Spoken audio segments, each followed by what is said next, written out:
My name is Eliana Drew, and I'm 27 years old. I wish I could tell you my story begins with warmth, something soft, something worth remembering. But the truth is, my earliest memories feel more like standing in the shadow of someone else's spotlight, and that spotlight always belonged to my twin sister, Zara. Growing up, my parents treated Zara like she'd been born holding a trophy. She was their prodigy, their gleaming star, the daughter destined for greatness. I, on the other hand, was the other one. The twin who preferred sports over science, sneakers over textbooks, freedom over perfection. My parents didn't openly hate me. That would have been easier. Instead, they praised Zara so loudly that their silence toward me became its own kind of cruelty. They compared us constantly, her grades, her beauty, her potential, against my supposed lack of all three. Every comment landed like a bruise. Our birthday parties made it painfully obvious. Zara always had the princess parties, complete with pastel decor, glittering desserts, and entire flocks of giggling friends. I was technically included, but only enough not to raise eyebrows. Most years I felt more like background decoration than her twin. Sometimes, when her friends stayed for sleepovers, they would drag me into their tea party games. I pretended to be annoyed, rolling my eyes the way a tomboy is expected to. But secretly, I kind of liked it. It was one of the few times I felt invited into Zara's world instead of trapped outside it. The only person who ever seemed to notice me, really notice me, was my grandmother. She brought me chocolate bars, little gifts, sometimes slipped a few bills into my hand with a whisper, "Go buy something that makes you happy, sweetheart." With her, I felt like I mattered. But the older we got, the sharper that favoritism became. Zara's attention turned into emotional bullying. If I got a B, it was a disappointment. If Zara got a B, it was a challenging semester. If I dreamed out loud, my parents mocked the unrealistic fantasies. If Zara dreamed, they marked it on the calendar and began planning for her success. I was good at sports. Really good. Coaches wanted me on the field. Teachers encouraged me to join competitions. But my parents shut everything down. They wanted me to focus on academics like Zara. It was crushing, a cage disguised as good parenting. The final blow during my teenage years came when we started applying for college. Even though they'd set aside equal funds for both of us, they wanted Zara to attend an expensive university across the country, which meant using almost the entire fund for her. They told me that I should be reasonable and go to a community college instead. The rage and humiliation were so intense I still remember shaking. But my grandmother found out, and that gentle woman, who baked pies and knitted scarves, transformed into a storm. She threatened to cut my parents out of her will if they didn't pay for my college the same way they paid for Zara's. It was the first time I felt someone truly defend me. And my parents folded. College became my liberation. No comparisons. No one hovering, judging, measuring me against my twin. I felt free in a way I didn't know was possible. I made friends easily. I joined late-night hangouts, study groups, and even played intramural soccer. I went to therapy, slowly untangling the knots of my childhood. And somewhere in my second year, I discovered graphic design, almost by accident. I started learning Photoshop, then Illustrator. I watched tutorials at 2 a.m. I practiced until my eyes hurt. I reached out to small local businesses offering logo designs for cheap. Slowly, I built a portfolio, and for the first time in my life, I felt competent, powerful, capable. My parents never asked how I was doing. Zara never called, so eventually, I stopped reaching out too. By the time I graduated, I'd already turned my side hustle into a small income stream, enough that I didn't need a corporate job. I moved into an apartment with 2 roommates, paying my own way entirely. I felt proud of myself, and I had someone else to share it with too. My boyfriend, Marcus, who I met through a college friend. Marcus was one of the first people to ever tell me I wasn't broken.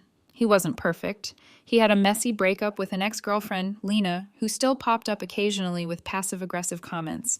But he was warm and steady where my family had been cold and uncertain. Still, even in that happiness, I kept my family at a distance. Years slipped by. Zara excelled in her biology major, at least according to our parents. We grew apart. Too many scars, not enough apologies. As my business grew, I encouraged clients to leave online reviews. Some did, many didn't. But recently, one of my biggest clients wrote a long, heartfelt appreciation post on Facebook, praising my professionalism and work ethic. He tagged me. The post spread through his network, and then, unexpectedly, through mine. For the first time ever, members of my extended family saw my name attached to something positive. They left congratulatory comments, sent encouraging messages. It felt unreal, like suddenly people remembered I existed. For a brief moment, I let myself believe things might finally be changing. But as soon as that hopeful thought formed, my phone rang. Not Marcus, not a friend. My parents. People who had ignored me for years, never attending a game, never visiting me at college, never acknowledging my birthday except through Zara, were suddenly so proud and wanted to meet for lunch. I didn't answer at first. I talked with my therapist, with Marcus, and even stared at the phone, wondering if I should just block the number. But part of me, an old, wounded part, hoped maybe, finally, they wanted to apologize. So I agreed. We arranged lunch at a public restaurant, somewhere I could walk away if things went wrong, somewhere with bright lights and witnesses, because I knew my parents and I knew the darkness they were capable of behind closed doors. When the day came, my father greeted me with an overly eager hug, stiff and unfamiliar. My mother gave me the same forced smile she used to give my high school teachers. We exchanged surface-level conversation. I could feel the tension under every word. The air felt too thick, too heavy. Finally, I asked them directly, "Why now? Why did you reach out after all these years?" My mother didn't hesitate. She dropped the bomb. Zara was pregnant. 2 months. From a one-night fling. She didn't even know the father's name. Shock shot through me. My throat tightened around my cocktail. But before I could recover, my mother continued. They wanted me to help, financially, because I was doing so well now, and I should support family. In that moment, everything inside me fractured. The years of neglect, the silence, the favoritism, the wounds they never acknowledged. They hadn't come to reconnect. They hadn't come to apologize. They came for money. I asked for the bill, paid it, stood up, and walked out. I didn't look back when I walked out of the restaurant. Not at the table where my parents sat stunned. Not at the doorway where my mother called my name. Not even when my father tried to chase after me with that half-panicked, half-confused expression he always wore whenever things didn't go his way. I didn't owe them a backward glance. But the moment I reached the parking lot, my hands started shaking. Rage, hurt, betrayal, they all stormed my chest like they'd been waiting years for this exact moment to explode. I sat in my car, gripping the steering wheel hard enough that my knuckles turned white. My phone buzzed nonstop. Calls, texts, voicemails. I turned it off. That night, I told Marcus everything. He listened with his jaw clenched, pacing the living room, running a frustrated hand through his hair. "Eli, they only reached out to you because they want your money." "Yeah," I whispered. "I know." He wrapped his arms around me, and for a few seconds, I let myself sink into the warmth. But I couldn't ignore the tightening in my chest, the one that whispered this wasn't new. It was the same old pattern. People loved Zara, not me. They adored her. She shined. I was the background. Marcus kissed the top of my head. "You didn't deserve any of this." I did deserve one thing, though, sleep, but I didn't get any. I lay awake the entire night staring at the ceiling, replaying every childhood memory, every insult, every comparison.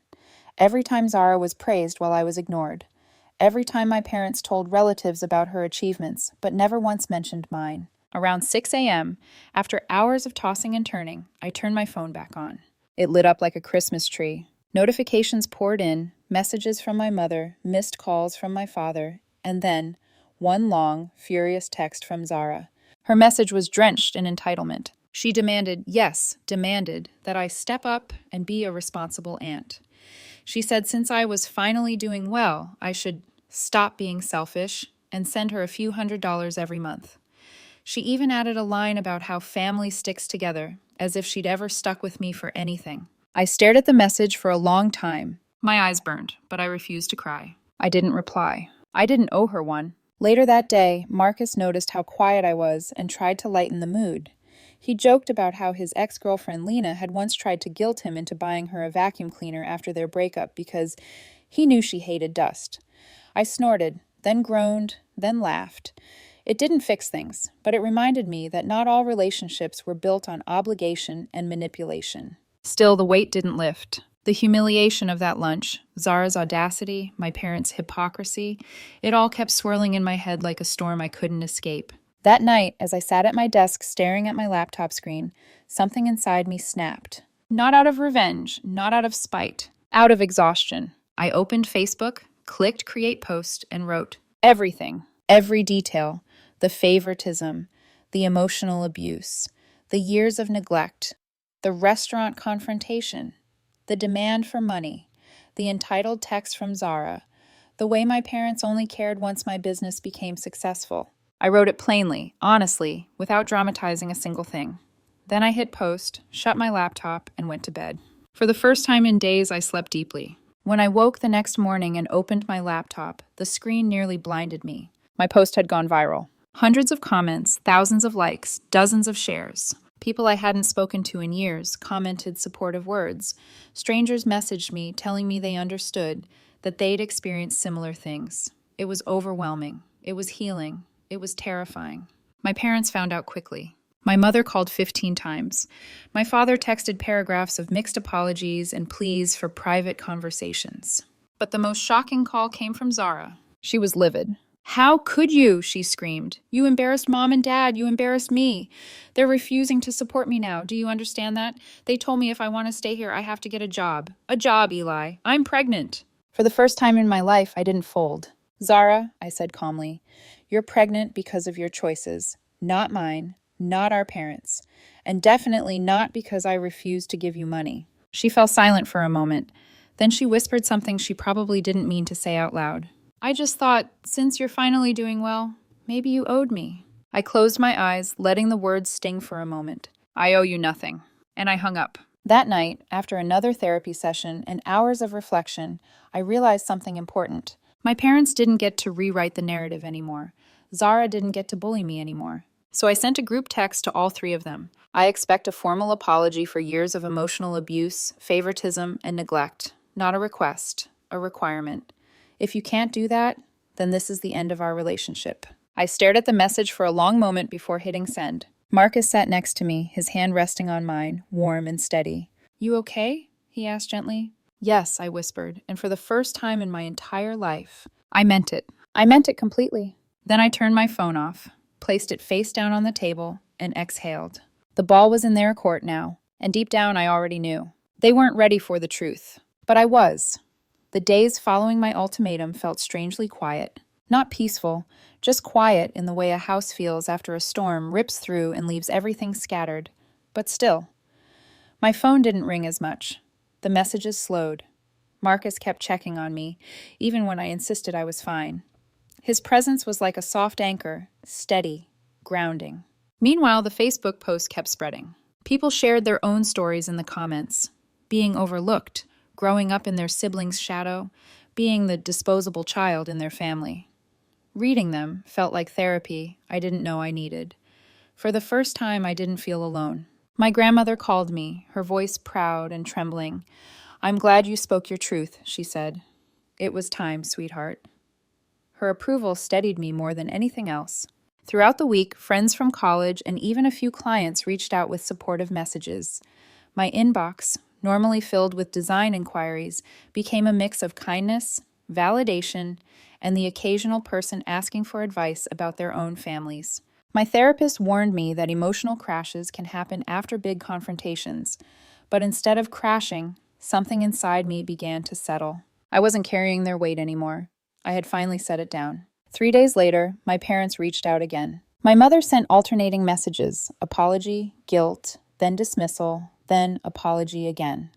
Her words felt like someone trying to negotiate with themselves rather than with me. My father kept it simpler, texting that he was sorry, but also asking me to consider removing the post to avoid irreversible damage. Damage. Funny how people worried about reputation only after the truth was revealed. For a long time, I debated whether to delete the post. Marcus stayed out of it, telling me only that it should be my decision, not one made from pressure or fear. Eventually, I chose to remove it. Not for my parents, not for Zara, but because it had done its job. The truth was out, and I didn't want to live in permanent confrontation mode. My mother was relieved, then quickly transitioned into minimizing everything. "It wasn't as bad as you made it sound," she said. "You should have told us sooner," she insisted. "You overreacted." That last one hurt more than I expected. So I told her calmly, "If you blame me for how you treated me, I think we should take a break from speaking." Silence, then a clipped, "If that's what you want." It wasn't what I wanted, it was what I needed. Zara, surprisingly, was the one who stepped up next. It took a couple of weeks. Maybe pregnancy hormones, maybe the reality of adulthood, jobs, bills, responsibility finally hitting her. But her apology came in a long text, a real one, not a half-hearted attempt, not a guilt trip wrapped in sorry. She admitted she'd taken advantage of our parents' favoritism. She admitted she'd treated me horribly. She admitted she panicked when she got pregnant because suddenly she wasn't the golden child with a plan. She was scared, broke, and alone. And she realized she had no right to demand help from me. Her words were shaky, but sincere. I remember reading the message over and over, feeling something shift inside me. Not forgiveness, not yet, but something softer. We met for lunch a few days later. She looked exhausted, dark circles under her eyes, hair tied up in a messy bun, hands trembling slightly as she lifted her water glass. "Life doesn't go easy on you once you're finally asked to carry your own weight," she said with a broken laugh. "No," I replied gently, "it doesn't." She told me she was actively job hunting, applying everywhere that would take someone with a biology degree and no work experience. My parents, apparently, stopped funding her life entirely. They let her move back in, but only with conditions: responsibility, structure, reality. For the first time, Zara was getting a taste of what my entire childhood felt like. I didn't want revenge, I just wanted balance. So I helped her rewrite her resume. I showed her how to format a cover letter, how to apply online, how to prepare for interviews. She cried at one point, whispering she never knew how hard the real world felt. We didn't fix everything, but we found a starting point. A little while later, Zara gave birth to a baby girl, a tiny bundle with bright eyes and chubby cheeks. She asked me to be the baby's godmother. The honor made my chest tighten in a way I didn't expect. Holding that little girl for the first time, something inside me cracked open and healed at the same time. "I want you in her life," Zara whispered. "I want her to know you. I want her to grow up seeing empathy and strength, not just success." Her words felt like a door opening. Meanwhile, my parents made their own attempts at fixing things. My grandmother and some relatives had given them an earful after my post went viral, a long earful, and maybe something finally sank in. My mother apologized again, this time without excuses. Her voice shook. She admitted she'd felt embarrassed, guilty, overwhelmed. She admitted she'd failed to see me as a whole person. For years, I had imagined that apology, but hearing it genuinely, I cried in a way I didn't expect. My father tried a different approach: lightness, bonding, rebuilding through action instead of words. He suggested teaching me golf, claiming it would help me mingle with high-end clients. He wasn't wrong. It was clumsy at first, but slowly those afternoons at the driving range became something I looked forward to. Not because of the sport, but because he was trying. Trying mattered. As for my business, it soared. That positive review had already boosted inquiries, but after the viral post, clients began recommending me more than ever. My portfolio expanded, my income skyrocketed, and for the first time in my life, I began to dream bigger. Workshops for students, maybe a small studio someday, maybe even a company. I wasn't just surviving anymore, I was thriving. My relationship with Marcus deepened too.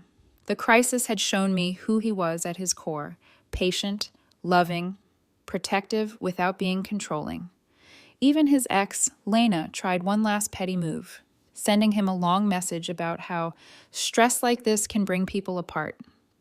He showed it to me immediately, eyes rolling, deleting it in front of me. Lena was noise. What Marcus and I had was steady, real, and growing. Finally, my family and I made the decision to attend therapy together. We weren't magically healed. Sometimes sessions were tense. Sometimes old wounds bled. But we were trying to understand, trying to communicate, trying to rebuild with honesty, not denial. 6 months passed. Life felt fuller, brighter, stronger. My niece learned to smile. Zara learned responsibility. My parents learned humility. I learned boundaries. And I learned I wasn't the unfavored daughter anymore. I was simply myself, and that was finally enough.